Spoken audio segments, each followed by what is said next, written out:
شروع اللہ کے نام سے جو سب پر مہربان ہے، بہت مہربان ہے۔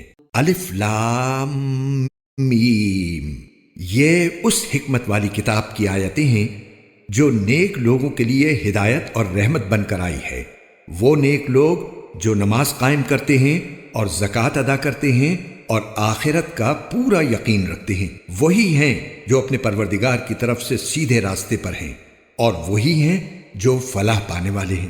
اور کچھ لوگ وہ ہیں جو اللہ سے غافل کرنے والی باتوں کے خریدار بنتے ہیں تاکہ ان کے ذریعے لوگوں کو بے سمجھے بوجھے اللہ کے راستے سے بھٹکائیں اور اس کا مذاق اڑائیں۔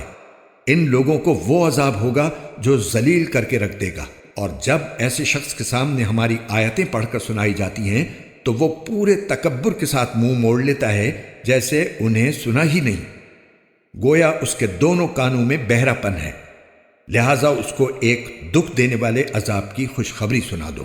البتہ جو لوگ ایمان لے آئے اور انہوں نے نیک عمل کیے، ان کے لیے نعمتوں کے باغات ہیں جن میں وہ ہمیشہ رہیں گے۔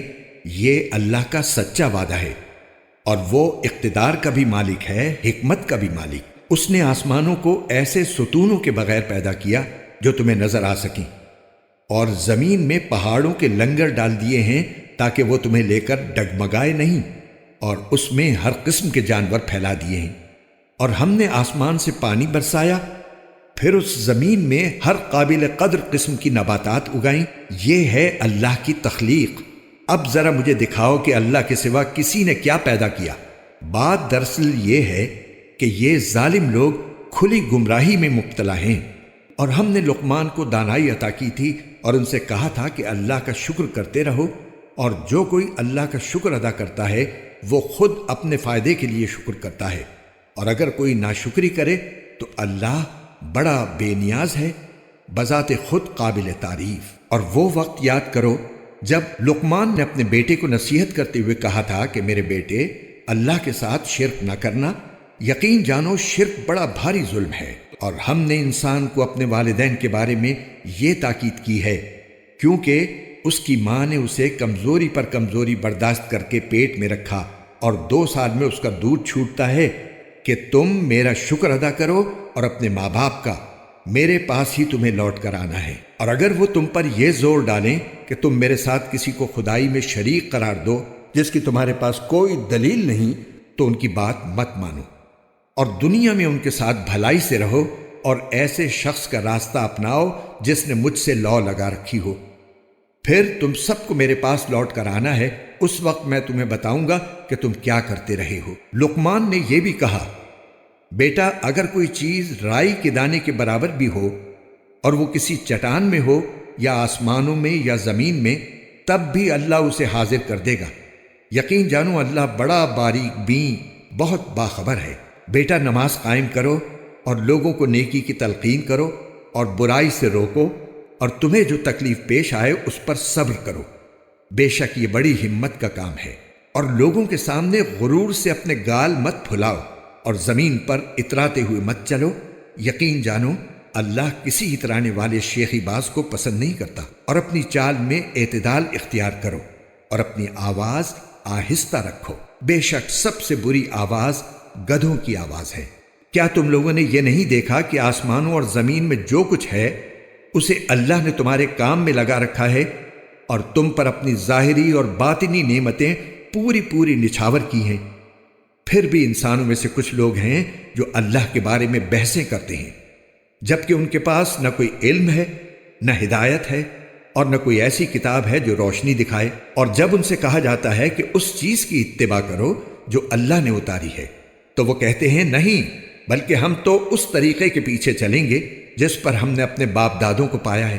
بھلا اگر شیطان ان باپ دادوں کو بھڑکتی آگ کی طرف بلاتا رہا ہو، کیا تب بھی وہ انہی کے پیچھے چلیں گے؟ اور جو شخص فرما بردار بن کر اپنا رخ اللہ کی طرف کر دے اور نیک عمل کرنے والا ہو تو اس نے یقیناً بڑا مضبوط کنڈا تھام لیا، اور تمام کاموں کا آخری انجام اللہ ہی کے حوالے ہے۔ اے پیغمبر، جس کسی نے کفر اپنا لیا ہے تمہیں اس کا کفر صدمے میں نہ ڈالے، آخر انہیں ہمارے پاس ہی تو لوٹنا ہے، پھر ہم انہیں بتائیں گے کہ انہوں نے کیا کیا ہے۔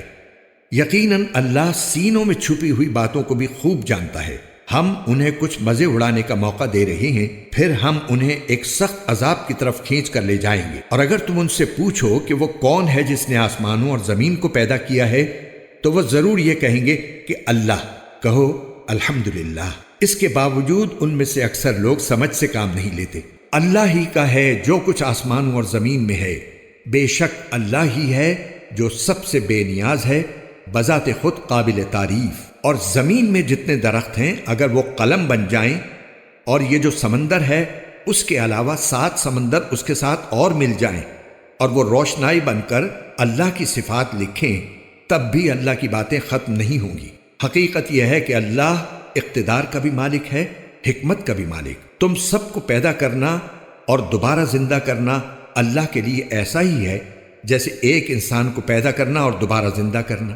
یقیناً اللہ ہر بات سنتا، ہر چیز دیکھتا ہے۔ کیا تم نے نہیں دیکھا کہ اللہ رات کو دن میں داخل کر دیتا ہے اور دن کو رات میں داخل کر دیتا ہے، اور اس نے سورج اور چاند کو کام میں لگا رکھا ہے کہ ہر ایک کسی متعین میعاد تک رواں دواں ہے؟ اور کیا تمہیں یہ معلوم نہیں کہ اللہ پوری طرح باخبر ہے کہ تم کیا کرتے ہو؟ یہ سب کچھ اس لیے ہے کہ اللہ ہی کا وجود سچا ہے، اور جن معبودوں کو یہ مشرک پکارتے ہیں وہ بے بنیاد ہیں، اور اللہ ہی وہ ہے جس کی شان بہت اونچی ہے، جس کی ذات بہت بڑی۔ کیا تم نے نہیں دیکھا کہ کشتیاں سمندر میں اللہ کی مہربانی سے چلتی ہیں تاکہ وہ تمہیں اپنی کچھ نشانیاں دکھائے؟ یقیناً اس میں ہر اس شخص کے لیے بہت سی نشانیاں ہیں جو صبر کا پکا اعلیٰ درجے کا شکر گزار ہو۔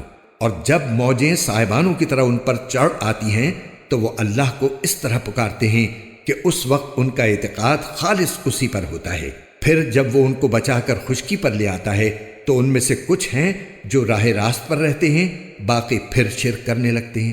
اور ہماری آیتوں کا انکار وہی شخص کرتا ہے جو پکا بدعہد پرلے درجے کا ناشکرا ہو۔ اے لوگو، اپنے پروردگار کی ناراضی سے بچو اور ڈرو اس دن سے جب کوئی باپ اپنے بیٹے کے کام نہیں آئے گا، اور نہ کسی بیٹے کی یہ مجال ہوگی کہ وہ اپنے باپ کے ذرا بھی کام آ جائے۔ یقین جانو کہ اللہ کا وعدہ سچا ہے، اس لیے ایسا ہرگز نہ ہونے پائے کہ یہ دنیاوی زندگی تمہیں دھوکے میں ڈال دے، اور ایسا ہرگز نہ ہونے پائے کہ وہ شیطان تمہیں اللہ کے معاملے میں دھوکے میں ڈال دے جو سب سے بڑا دھوکے باز ہے۔ یقیناً قیامت کی گھڑی کا علم اللہ ہی کے پاس ہے، وہی بارش برساتا ہے اور وہی جانتا ہے کہ ماؤں کے پیٹ میں کیا ہے، اور کسی متنفس کو یہ پتہ نہیں ہے کہ وہ کل کیا کمائے گا، اور نہ کسی متنفس کو یہ پتہ ہے کہ کون سی زمین میں اسے موت آئے گی۔ بے شک اللہ ہر چیز کا مکمل علم رکھنے والا، ہر بات سے پوری طرح باخبر ہے۔